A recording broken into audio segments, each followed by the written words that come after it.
Hello नमस्कार साथियों, कैसे हैं आप सब। तो आशा करता हूं आप लोग बहुत अच्छे होंगे, मस्त होंगे और स्वस्थ होंगे। तो दोस्तों, जैसा कि आप लोग जानते हैं, मैं काफ़ी दिनों के बाद इस वीडियो को बना रहा हूं। तो लगभग 1 महीना हो गया है। मैं थोड़ा बिजी हो गया था, जिसकी वजह से मैं बना नहीं पाया, तो टाइम नहीं मिल पा रहा था। लेकिन अब जो है, मैं हिंदी के 25 प्रैक्टिस सेट इसमें कराऊंगा, जिसमें एक सेट में 50 क्वेश्चन होंगे। तो यानी 25 पंचे 125 यानी 1250 क्वेश्चनों का मैं सीरीज लेके आ रहा हूँ, जो बहुत ही अच्छे लेवल के क्वेश्चन हैं। जैसे वीडियो में पूछा जाता है, ठीक है। यूपी पुलिस में तो चलो बहुत हाई लेवल का क्वेश्चन नहीं होता है, ठीक ठाक होता है।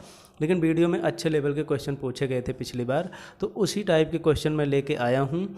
तो आशा करता हूँ कि आप लोग वीडियो को पूरा देखेंगे और जो है वीडियो का फुल एंजॉय करेंगे। और हाँ, यदि आप लोगों को लास्ट में वीडियो पूरा देखिएगा और वीडियो अच्छा लगे तो चैनल को सब्सक्राइब करिएगा और बेल आइकॉन को ज़रूर प्रेस करिएगा, जिससे कि आप लोगों को 2500 वीडियो का नोटिफिकेशन मिलता रहे, क्योंकि मैं 25 वीडियो कंटिन्यू डालता रहूँगा, ठीक है। तो चलिए वीडियो को शुरू करते हैं और क्वेश्चन सॉल्व करते हैं, ठीक है।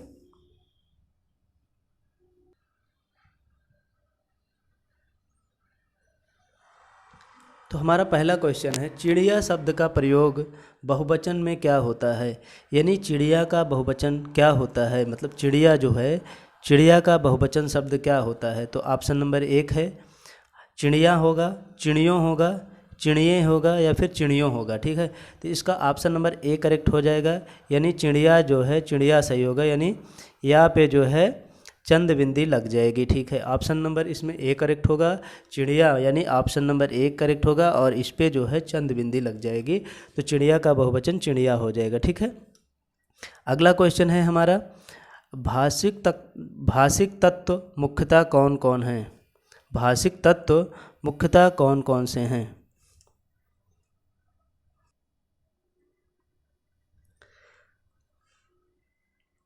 भाषिक तत्व मुख्यतः कौन कौन से हैं। तो सबसे पहले, यानी इसका कहने का मतलब है कि क्रम से लगाइए, जो सबसे छोटा होता है उसको सबसे पहले, उसके बाद उससे बड़ा और लास्ट में सबसे बड़ा। तो हम देखिए, इसका ऑप्शन नंबर सी करेक्ट होगा। इसमें होता क्या है, जो सबसे पहले हमारे मुख से ध्वनि निकलती है, ठीक है। सबसे पहले ध्वनि निकलती है, उसके बाद ध्वनि से कई छोटे छोटे वर्ण बनते हैं और उन वर्णों के बनने के बाद एक शब्द बनता है और शब्दों से कई शब्द मिलके वाक्य बन जाता है। तो ऑप्शन नंबर इसका सी करेक्ट होगा। भाषिक तत्व मुख्यतः कौन कौन से हैं, यानी इसका सही क्रम ऑप्शन नंबर सी करेक्ट हो जाएगा, ठीक है। ऑप्शन नंबर सी करेक्ट हो जाएगा, ठीक है। अगले क्वेश्चन की तरफ हम चलते हैं। जिन शब्दों के अंत में आ आता है, आ यानी छोटा आ, ठीक है, आ आता है, उन्हें क्या कहा जाता है। तो जिन शब्दों के अंत में आ आता है उन्हें ऑप्शन नंबर डी यानी अकारांत कहा जाता है, ठीक है। जब छोटा आ आएगा तो उसे आकारांत कहते हैं और जब बड़ा आ आएगा तो उसे आकारांत कहते हैं, ठीक है। वहाँ पे बड़ा आ के मात्रा लग जाएगी, ठीक है। यानी जिन शब्दों के अंत में आ आता है उसे आकारांत शब्द कहा जाता है, यानी ऑप्शन नंबर डी करेक्ट होगा, ठीक है। क्वेश्चन नंबर 4, निम्नलिखित में से उच्चारण स्थान के आधार पर मूर्धन्य शब्द बताइए। निम्नलिखित में से उच्चारण स्थान के आधार पर मूर्धन्य यानी मूर्धन्य व्यंजन कौन सा है। मूर्धन्य यानी ये का खा गा है, यानी ये कंठ है, ठीक है, ये कंठ है। चा छा जा झा, देखिए मैं आपको एक ट्रिक बताता हूँ, के टी एम डी और ओ, यानी कंठ हो गया, तालु हो गया, मूर्धा हो गया, डी से दंत हो गया, ओ से ओष्ठ हो गया, ठीक है। तो कंठ में आता है का वर्ग, तालु में आता है चा वर्ग और मूर्धम में आता है टा वर्ग और दंत में आता है ता था दाधा ता वर्ग और होष्ठ में आता है पा फा वा पा वर्ण, ठीक है। पा वर्ग जो है, यानी 5 वर्ग होते हैं। इनको हम के टी एम डी ओ, कंठ, तालु, मूर्धा, दंत और होष्ठ में बांट के पढ़ते हैं। तो यानी ये पूछ रहा है कि मूर्धन, यानी हमें पूछ रहा है एम वाला, यानी टा वर्ग, टा ठा डा, यानी ऑप्शन नंबर इसका जो करेक्ट होगा ऑप्शन नंबर सी करेक्ट हो जाएगा। टा ठा डा ढा अड़ा, ये क्या है, ये सब मूर्धन्य वर्ण है, ठीक है। ऑप्शन नंबर ए क्या है, ये कंठ है, कंठ यानी का खा गा घा, अंगा, ये सब किस में आते हैं, कंठ में आते हैं। चा छा जा झा इया किस में आता है, ये तालु में आता है। पा फा बा भा किस में आता है, ये होंठ में आता है, ओठ ओठ। ठीक है, ऑप्शन नंबर इसका सी करेक्ट हो जाएगा। ठीक है, चलिए क्वेश्चन नंबर 5 की तरफ चलते हैं। क्वेश्चन नंबर 5,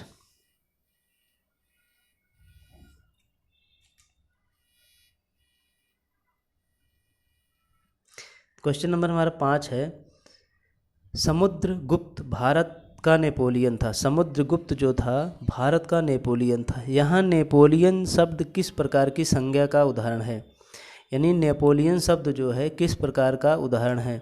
व्यक्तिवाचक है, भाववाचक है, समूहवाचक है, जातिवाचक है, किस प्रकार का ये संज्ञा है। ठीक है, देखिए यहाँ पे नेपोलियन जो है ये किसी व्यक्ति विशेष की बात, चलिए मैं 1 मिनट अभी ऑप्शन नंबर ए को मैं छोड़ देता हूँ। ठीक है, ऑप्शन नंबर सी और डी की तरफ चलता हूँ। तो नेपोलियन में जो है किसी भाववाचक संज्ञा की बात तो हो नहीं रही, यहाँ पे किसी मन की या फिर भाव की ऐसा कुछ तो बात हो नहीं रहा, तो भाववाचक तो हो नहीं सकता, यानी ऑप्शन नंबर हमारा सी तो कट गया। ऑप्शन नंबर डी भी कट गया, क्योंकि यहाँ पे किसी समूह की भी बात नहीं हो रही है। नेपोलियन, यहाँ पे समुद्रगुप्त की बात हो रही है और नेपोलियन है, एक लोग की बात हो रही है, तो यहाँ पे समूह की बात तो नहीं हो रही है। ठीक है ना, तो यहाँ पे समूह की बात नहीं हो रही है, तो ऑप्शन नंबर डी भी कट गया। अब ऑप्शन नंबर ए और बी में हम चलते हैं। ठीक है, व्यक्तिवाचक क्या होता है, व्यक्तिवाचक का मतलब जो व्यक्तिवाचक संज्ञा जो होती है उसका एग्जाम्पल होता है ऐसे, जैसे राम हो गए तो उस नाम का सिर्फ एक व्यक्ति होगा, उसे व्यक्तिवाचक। जैसे गंगा हो गया तो गंगा नाम का सिर्फ एक गंगा है, मतलब जिस भी नाम का सिर्फ एक व्यक्ति हो उसे व्यक्तिवाचक संज्ञा कहते हैं। यानी ये ऑप्शन नंबर बी की तरफ जाता हुआ है, तो ऑप्शन नंबर बी यानी 5 का ऑप्शन नंबर बी करेक्ट हो जाएगा। समुद्रगुप्त भारत का नेपोलियन था। यहाँ नेपोलियन शब्द जो है जातिवाचक संज्ञा की तरफ इशारा कर रहा है। ठीक है, तो अगले क्वेश्चन की तरफ चलते हैं। क्वेश्चन नंबर 6, क्वेश्चन नंबर 6 है हमारा, बुद्धिहीन शब्द व्याकरण की दृष्टि से किस संवर्ग में है। यानी बुद्धिहीन, हमें बुद्धिहीन बताना है कि बुद्धिहीन जो है व्याकरण की दृष्टि से क्या है, संज्ञा है, सर्वनाम है, विशेषण है, क्रिया है, क्या है।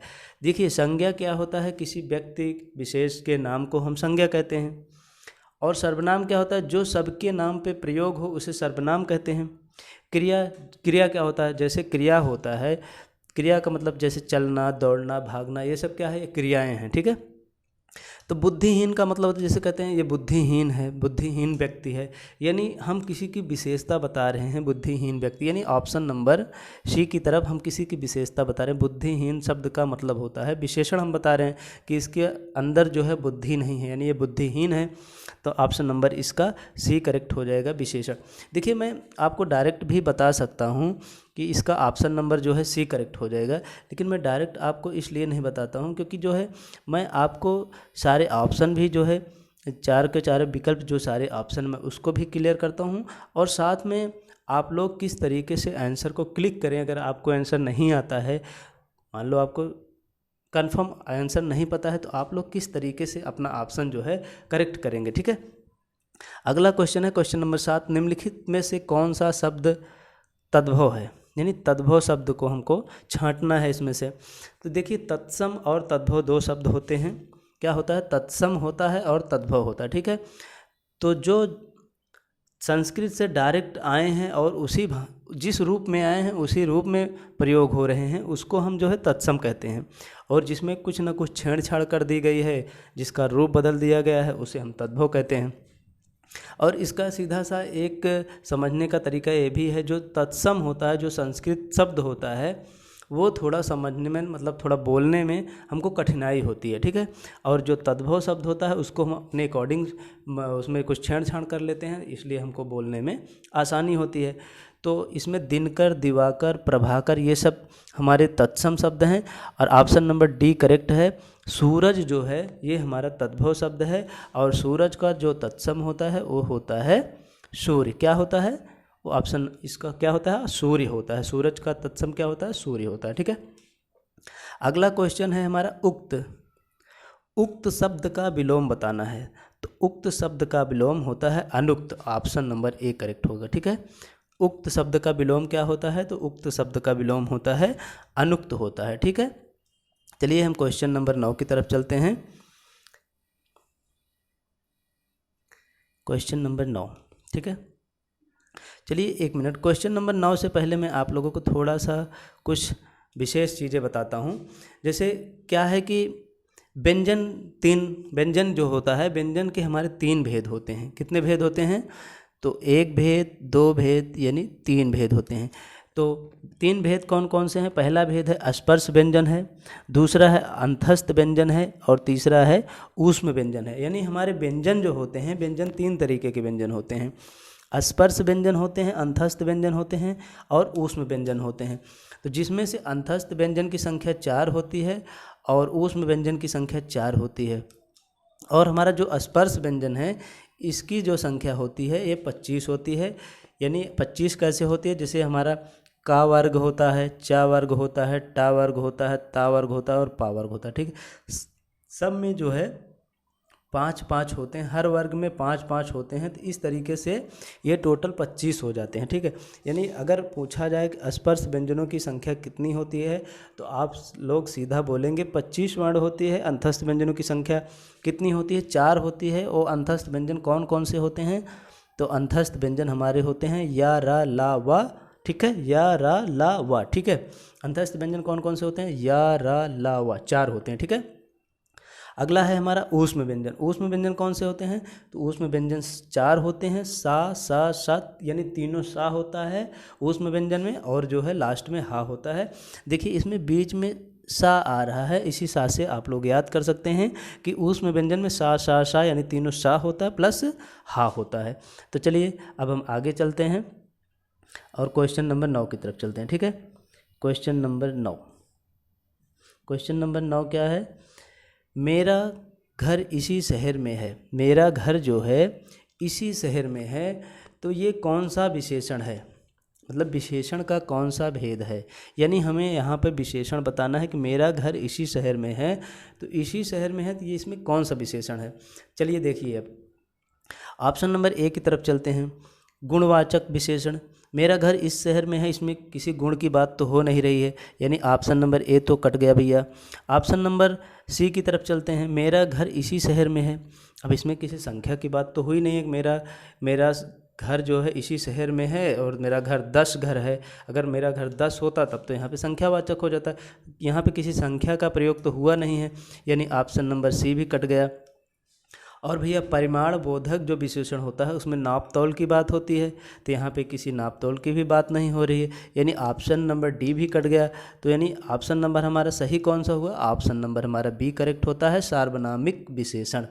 मेरा घर इसी शहर में है, तो इसी शहर में है, तो इसमें कौन सा विशेषण है? तो सार्वनामिक विशेषण है, ठीक है। क्वेश्चन नंबर 10, क्वेश्चन नंबर 10 की तरफ हम चलते हैं और देखते हैं, ठीक है। क्वेश्चन नंबर हमारा 10 है, प्रश्न चिन्हों में उठी है भव्य सागर के हिलोरें, इस काव्य पंक्ति में कौन सा अलंकार है? यानी यहाँ पर अलंकार की बात हो रही है, भव्य सागर की हिलोरें, तो यहाँ पे कौन सा अलंकार है? देखिए मैं आप लोगों को एक छोटा सा ट्रिक बता रहा हूँ। जब भी कभी बीच में योजक चिन्ह आए तो वहाँ पर 99.9% क्या होता है? वहाँ पे रूपक अलंकार होता है, ठीक है। क्या होता है? रूपक अलंकार होता है, ठीक है। यानी ऑप्शन नंबर यहाँ पर डी करेक्ट हो जाएगा, रूपक अलंकार होता है, ठीक है। अब चलिए मैं आप लोगों को सारे विकल्प के बारे में थोड़ा सा समझाता हूँ। यमक अलंकार क्या होता है? जहाँ पर होता क्या है यमक अलंकार में? जहाँ पर एक ही शब्द 2 या 2 से अधिक बार प्रयोग हो। यमक अलंकार में क्या होता है? जहाँ पर एक ही शब्द 2 या 2 से अधिक बार प्रयोग हो, 2 या 2 से अधिक बार प्रयोग हो, वहाँ पर यमक अलंकार होता है। यानी 2 या 2 से अधिक बार प्रयोग हो और उसका अर्थ भी अलग अलग हो, जैसे कनक कनकते 100 गुनी माधकता अधिकाय, इस तरीके के जो हैं यहाँ पर यमक अलंकार होता है।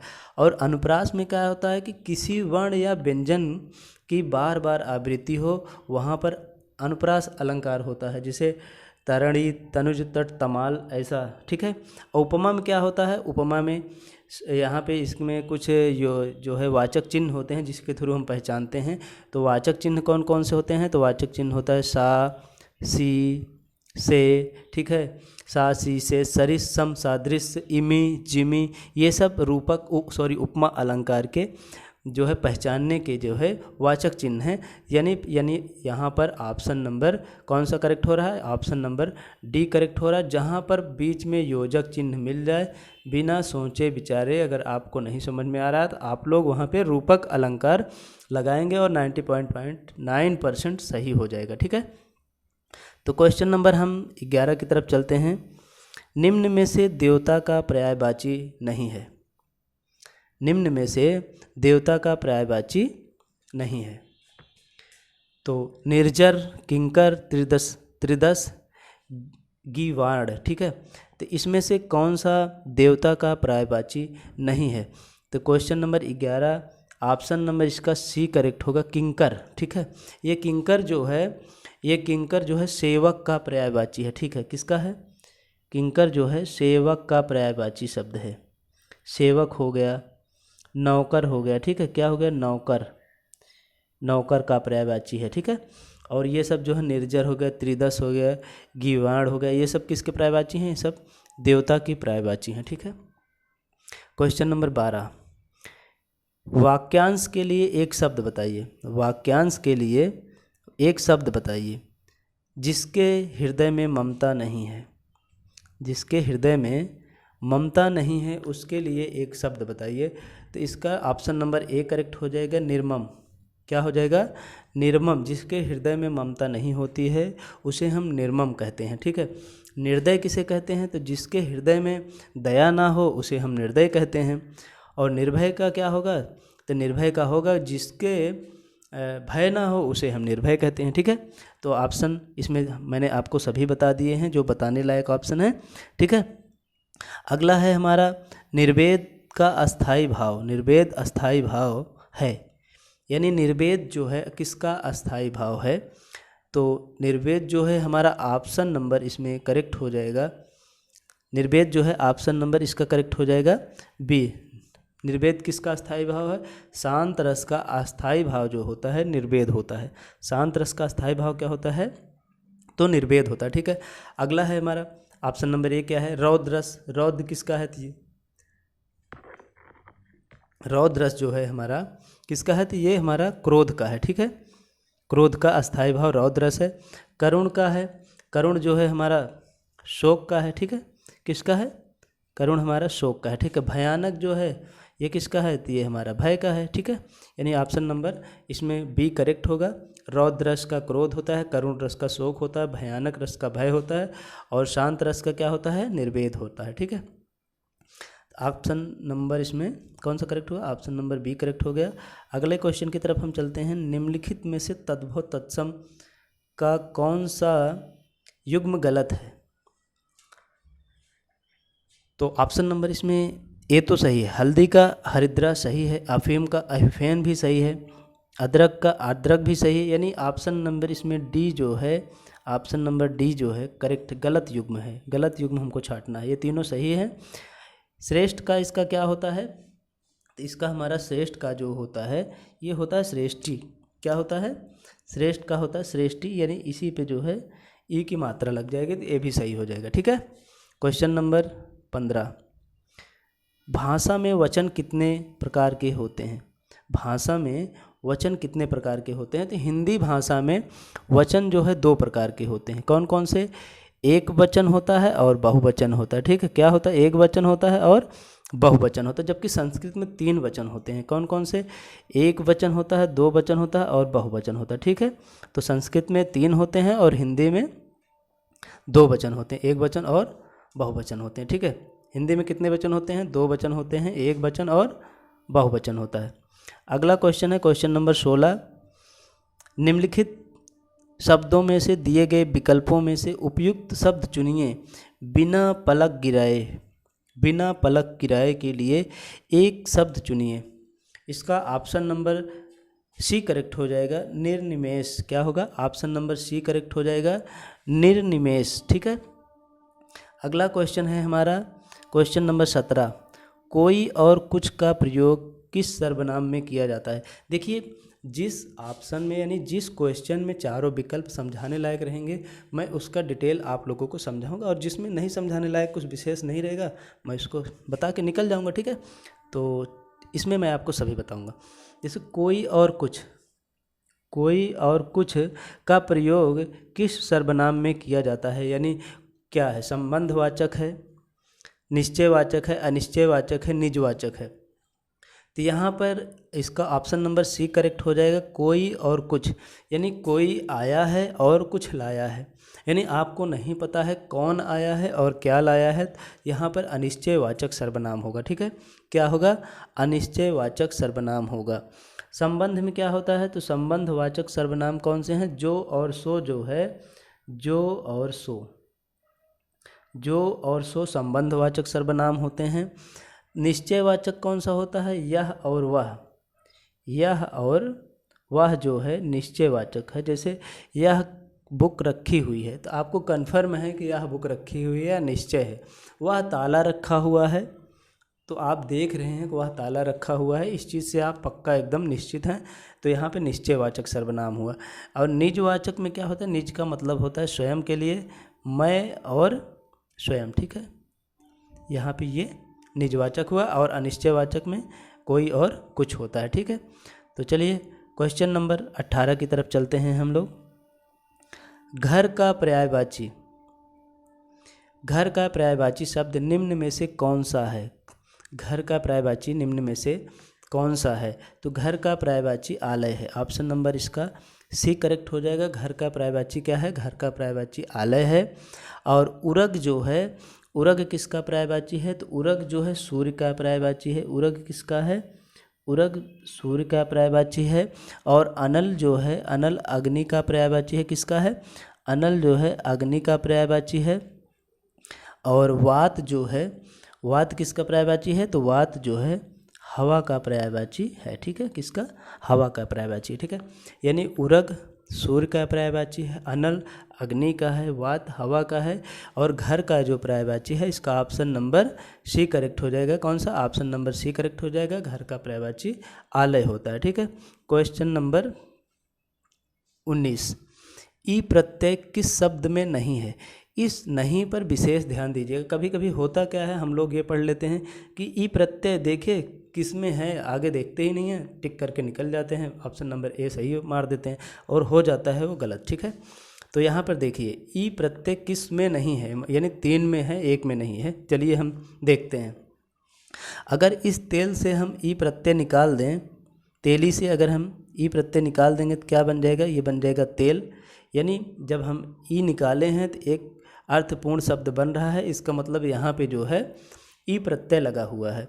सी में क्या है, माली है, अगर यहाँ से मैं ई को हटा देता हूँ तो ये बन जाएगा माल, यानी माल जैसे मालगाड़ी होती है, बहुत कुछ होता है, तो इस तरीके से ये भी एक अर्थपूर्ण शब्द है, ठीक है। अलबेला, अलबेली है, अगर यहाँ से मैं ई को निकालूंगा तो ये बन जाएगा, क्या बन जाएगा, ये बन जाएगा अलबेला, ठीक है, ये बन जाएगा अलबेला, यानी ये भी अर्थपूर्ण है। लेकिन जब हम चमेली में देखेंगे तो चमेली में से अगर हम ई प्रत्यय निकालेंगे, ई को हटा देंगे, चमेल हो जाएगा, और चमेल कोई अर्थपूर्ण शब्द नहीं होता है। तो इस तरीके से हमारा आंसर जो है 19 का बी सही हो जाता है, ठीक है, 19 का ऑप्शन नंबर बी सही हो जाता है, ठीक है। इस तरीके से आप लोग जो है प्रत्यय और उपसर्ग जो है पढ़ा करें और समझा करें, ठीक है। इससे आप लोग जो है कभी क्वेश्चन गलत नहीं करेंगे। क्वेश्चन नंबर 20 की तरफ चलते हैं हम। दिए गए विकल्पों में से सही का चयन कर रिक्त स्थान को भरें, ठीक है। क्या है, तो थोड़ा सा इसको ऊपर करते हैं। विचार तो सबके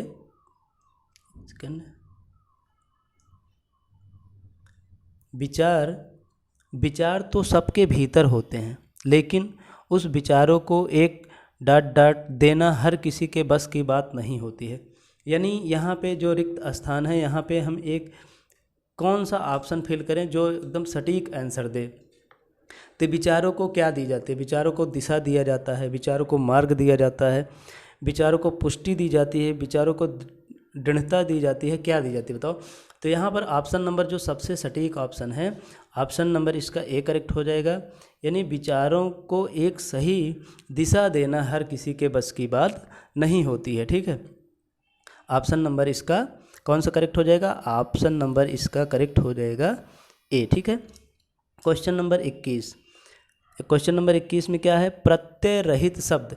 रहित का मतलब होता है कि जिसमें प्रत्यय नहीं है, सहित का मतलब होता है प्रत्यय जिसमें है, ठीक है। रहित का मतलब प्रत्यय उसमें नहीं है, यानी प्रत्यय रहित शब्द बताइए, यानी 3 में प्रत्यय है, 1 में प्रत्यय नहीं है। तो मर्मज्ञ में क्या है? इसमें मर्म धन अज्ञ, यानी इसमें प्रत्यय है भैया, ठीक है, इसमें प्रत्यय है। वैज्ञानिक में क्या है? इक प्रत्यय लगा हुआ है, यानी ये भी हमारा गलत ऑप्शन हो गया। कृपालु में कृपाधन आलू, यहाँ भी जो है प्रत्यय लगा हुआ है। अब देखिए अनुवाद, ऑप्शन नंबर डी करेक्ट हो जाएगा, अनुधनवाद, ठीक है। अनुवाद में अगर हम देखिए कोई यहाँ पे प्रत्यय नहीं लगा हुआ है, ठीक है। अनुवाद ऑप्शन नंबर डी करेक्ट हो जाएगा। क्वेश्चन नंबर हमारा अगला है 22। निम्नलिखित में से शुद्ध वाक्य है, यानी इसमें से एक शुद्ध वाक्य है, 3 अशुद्ध हैं। यह रुमाल अच्छी है। तो भैया रुमाल जो है स्त्रीलिंग नहीं है बल्कि ये पुल्लिंग है, तो रुमाल अच्छी नहीं होती, रुमाल अच्छा होता है, ठीक है। यानी हमारा पहला ऑप्शन गलत हो गया।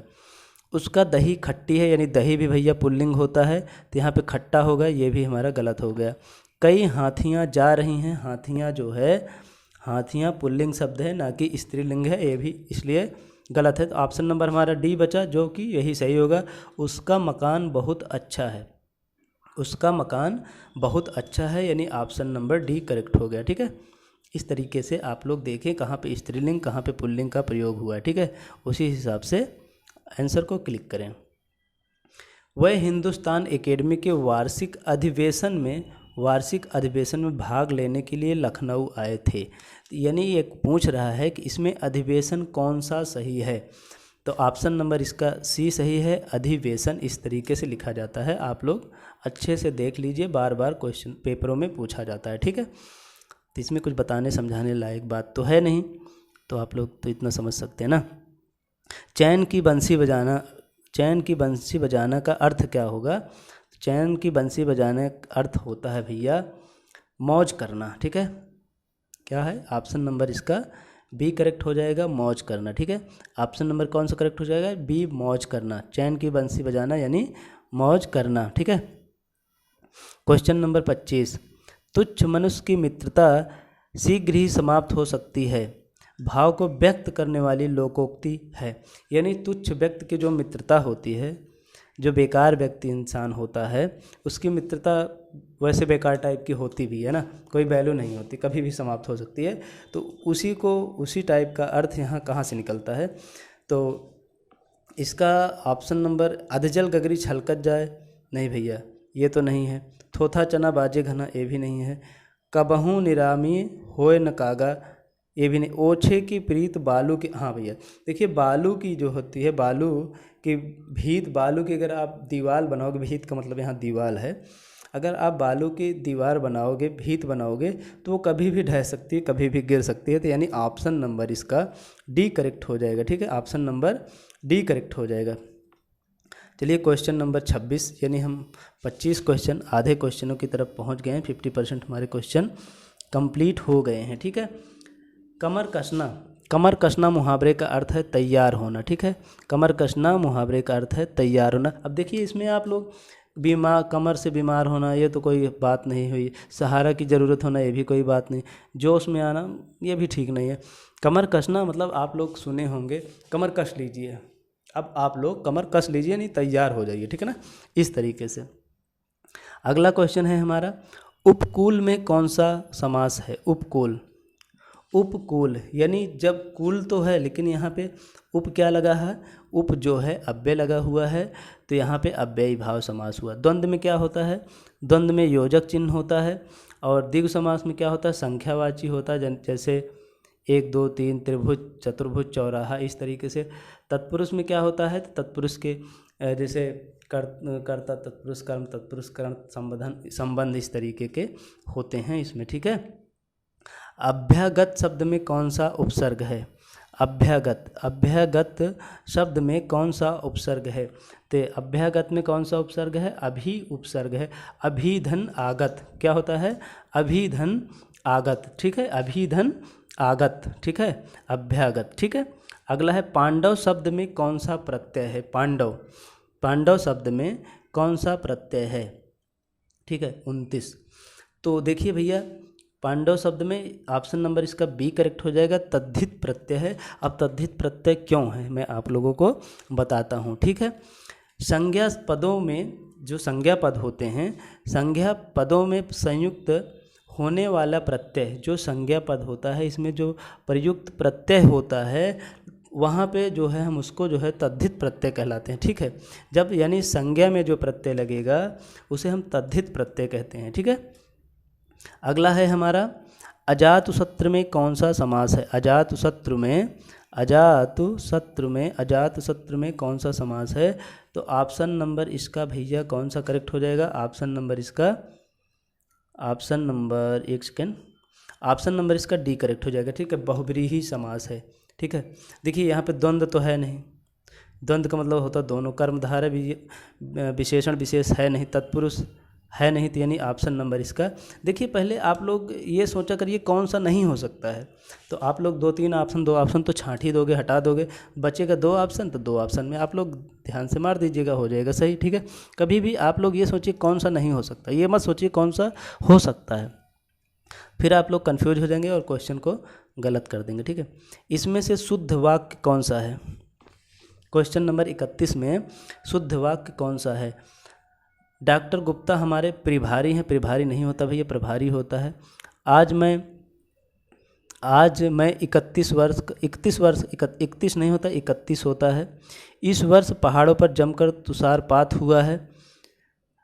हमें कभी हतोत्साहित नहीं होना चाहिए, यानी ऑप्शन नंबर इसका डी सही होगा, ठीक है, ऑप्शन नंबर डी करेक्ट होगा, हमें कभी भी हतोत्साहित नहीं होना चाहिए। क्वेश्चन नंबर 32 यानी 32, इसमें क्या है? महोत्सव शब्द में कौन सी संधि है? महोत्सव संधि में, महोत्सव शब्द में कौन सी संधि है?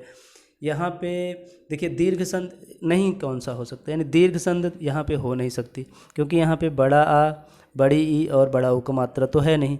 यण संध इसलिए नहीं हो सकती क्योंकि यहाँ पे या और वा के आगे कुछ जैसे अत्याचार होता तो यहाँ पे यण संधि हो जाता, ठीक है, तो यहाँ पे भैया यण संधि नहीं है। इस और क्या है? वृद्धि संध और गुण संध में। अब देखिए जब हमें कभी आ प्लस उ मिलके ओ बने तो वहाँ पे गुण संधि होता है, ठीक है, क्या होता है? गुण संधि होता है। 32 का ऑप्शन नंबर बी यानी गुण संधि सही होगा, ठीक है। वृद्धि में क्या होगा? जहाँ पर औ की मात्रा होगी, यानी जहाँ पर डबल, ऐसे डबल मात्राएं होंगी वहाँ पे वृद्धि होगी, और जहाँ पर सिंगल मात्रा होगी वहाँ पे गुण संधि होगी, ठीक है, ये ट्रिक है। ऑप्शन नंबर अगला है हमारा अत्याचार शब्द में कौन सा उपसर्ग है? तो अत्याचार में कौन सा है? अतिधन उपचार यानी अत्याचार, ठीक है, ऑप्शन नंबर इसका सी करेक्ट हो जाएगा। ऑप्शन नंबर कौन सा? सी करेक्ट हो जाएगा। सतर्कता शब्द, सतर्कता शब्द का समानार्थी शब्द दिए गए विकल्पों में से कौन सा है? यानी जो सतर्कता शब्द है इसका समानार्थी शब्द कौन सा है? सतर्कता का मतलब होता है सार्थकता, नहीं भैया, सार्थकता का मतलब होता है सार्थक बातें करो, निरर्थक बातें करो ना, ये नहीं। उचित और अनुचित, सार्थक का मतलब उचित और अनुचित भी नहीं होता। समझदारी, सार्थकता का मतलब समझदारी, सॉरी, सतर्कता है, सतर्कता, ठीक है, सतर्कता का मतलब होता है अलर्ट मतलब सावधान। यहाँ पे सावधान जो है, सावधान यानी अलर्ट का जो है, इसका सतर्कता का समानार्थी शब्द कौन सा है? तो ऑप्शन नंबर इसका डी करेक्ट हो जाएगा, ठीक है, यानी कहते नहीं सतर्क रहो, मुस्तैद रहो, ऐसा ना, मुस्तैदी, ठीक है, कौन सा करेक्ट हो जाएगा? ऑप्शन नंबर डी करेक्ट हो जाएगा, मुस्तैदी, ठीक है। अगला है हमारा निम्नलिखित वाक्यों में से कौन सा संदिग्ध भूतकाल का उदाहरण है? संदिग्ध भूतकाल का उदाहरण है, तो भूतकाल का उदाहरण, संदिग्ध का मतलब हुआ होगा या नहीं हुआ होगा। तो चलिए, मैंने सामान वहीं रखा था, इसमें कोई संदिग्ध नहीं है, कंफर्म है, मैंने रखा था। मैंने सामान वहीं रखा था, ये भी कंफर्म है। मैंने सामान वहीं रखा था, ये भी। मैंने सामान वहीं रखा होगा, बस संदिग्ध का मतलब पक्का नहीं है, मुझे पक्का कंफर्म याद नहीं है। मैंने सामान वहीं रखा होगा, यानी ऑप्शन नंबर इसका कौन सा करेक्ट हो जाएगा? तो ऑप्शन नंबर इसका डी करेक्ट हो जाएगा। ठीक है। क्वेश्चन नंबर 36, जहाँ उपमेय में उपमान की संभावना प्रकट हो, संभावना, ठीक है, संभावना प्रकट हो यानी मानो, जानो, इस तरीके का हो, वहाँ पर ऑप्शन नंबर ए करेक्ट हो जाएगा। कौन सा? ऑप्शन नंबर ए करेक्ट हो जाएगा। यानी वहाँ पर उत्प्रेक्षा अलंकार होता है। जहाँ संभावना हो, मानो, जानो, वहाँ पर क्या होता है? उत्प्रेक्षा अलंकार होता है। ठीक है। कौन सा होता है? उत्प्रेक्षा अलंकार होता है। श्लेष अनुप्रास विभावना मैंने आप सबको पीछे बता दिया है। ठीक है। अगला है हमारा अनुभाव के दो भेद होते हैं। क्वेश्चन नंबर 37, अनुभाव के दो भेद होते हैं। तो अनुभाव के दो भेद कौन कौन से होते हैं? अनुभाव के दो भेद कौन कौन से होते हैं? तो ऑप्शन नंबर इसका सी करेक्ट हो जाएगा। कायिक और सात्विक अनुभाव के दो भेद होते हैं। ठीक है। अनुभाव के कितने भेद होते हैं? कायिक और सात्विक दो भेद होते हैं। ठीक है। अगला है हमारा, प्रत्येक चरण में 16 मात्रा वाला 4 चरणों का सममात्रिक छंद क्या कहलाता है? सममात्रिक छंद जिसमें 16 मात्राएं हों उसको क्या कहते हैं? तो उसको कहते हैं, एक सेकंड,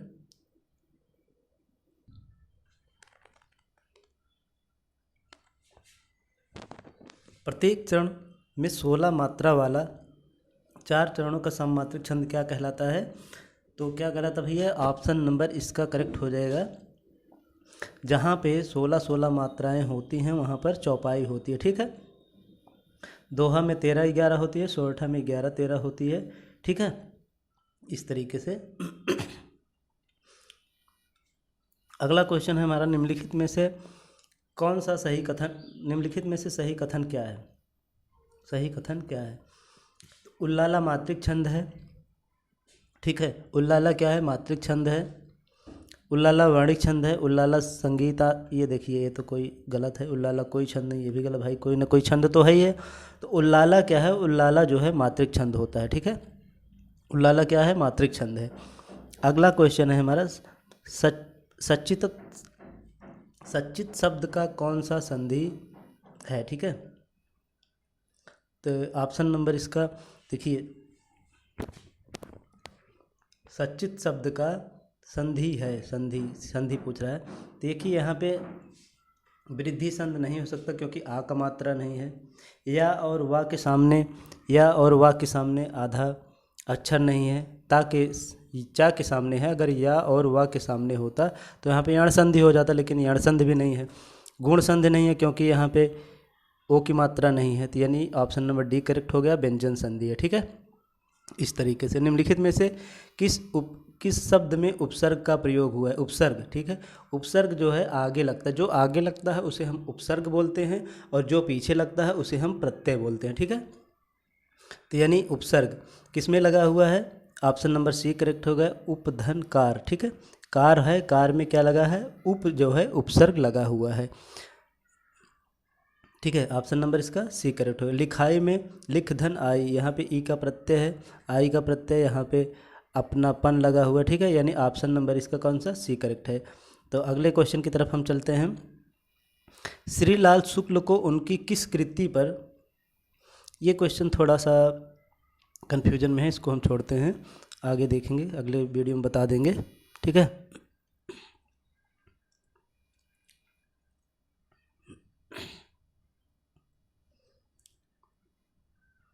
निम्नलिखित पर्यायवाची शब्दों में से एक शब्द मोर का पर्यायवाची नहीं है, उसे चिन्हित कीजिए। तो कौन सा नहीं है?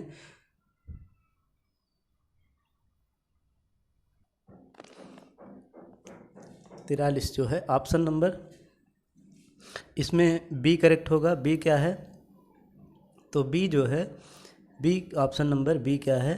मोर का पर्यायवाची नहीं है। यानी केकी मोर का पर्यायवाची है, सिखी मोर का पर्यायवाची है, शिखंडी मोर का पर्यायवाची है, लेकिन किस किसका है? फिर तो भैया कीस जो है बंदर का पर्यायवाची है। किसका है? कीस जो है बंदर का पर्यायवाची है। ठीक है, अगला क्वेश्चन है हमारा, कवि धूमिल का पूरा नाम क्या था?